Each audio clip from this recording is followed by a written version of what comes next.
Top quality और consistent performance के लिए सिर्फ सिल्वर पंप। टॉप क्वालिटी और कंसिस्टेंट परफॉर्मेंस के लिए सिर्फ सिल्वर पंप, नाम याद रखना।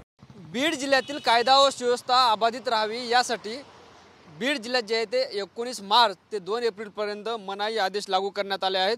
आपल्या सगळ्यांना माहीत आहे की गेल्या काही दिवसापासून बीड जिल्ह्यात गुन्हेगारीनं डोकं वर काढलं आहे। अनेक राजकीय नेत्यांचे कार्यकर्त्यांचे व्हिडिओ सोशल मीडियावर व्हायरल होताना आपल्याला पाहायला मिळत आहे। त्याचबरोबर संतोष देशमुख हत्या प्रकरणात मंत्री धनंजय मुंडे यांनी राजीनामा दिला आहे। त्यामुळे मराठा आणि वंजारी समाजात वाद पेटण्याची शक्यता आहे। त्या अनुषंगाने जे आहे ते प्रशासन अलर्ट मोडवर आल्याचे चित्र आपल्याला पाहायला मिळतं। एकंदरीतच हे सगळ्या घडामोडी रोखण्यासाठी प्रशासनाने जे आहे ते आता 19 मार्च ते 2 एप्रिलपर्यंत मनाई आदेश लागू करण्यात आले आहेत। जिल्ह्यात मोर्चे, आंदोलन, निदर्शने यात जे आहे ते 5 किंवा 5 पेक्षा अधिक व्यक्तींना परवानगी घेतल्याशिवाय एकत्रित येण्यास मनाई करण्यात आली आहे। त्याचबरोबर प्रसिद्ध पत्रक जिल्हा अधिकाऱ्याच्या वतीनं काढण्यात आला आहे। त्यात सुद्धा याच स्वरूपाचं स्पष्टपणे लिहिण्यात आला आहे। जातीचा उल्लेख सुद्धा त्यात करण्यात आला आहे। एकंदरीतच कोणताही अनुचित प्रकार घडू नये, जिल्ह्यातील कायदा व सुव्यवस्था अबाधित राहावी यासाठी जे आहे ते जिल्हा अधिकाऱ्यांनी हे आदेश काढले आहेत।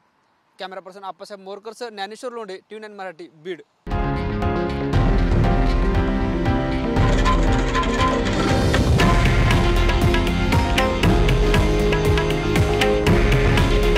हे आहे देशातील नंबर 1 न्यूज नेटवर्क आणि आपण पाहत आहात TV9 मराठी। काळजी तुमची, हित महाराष्ट्राचं।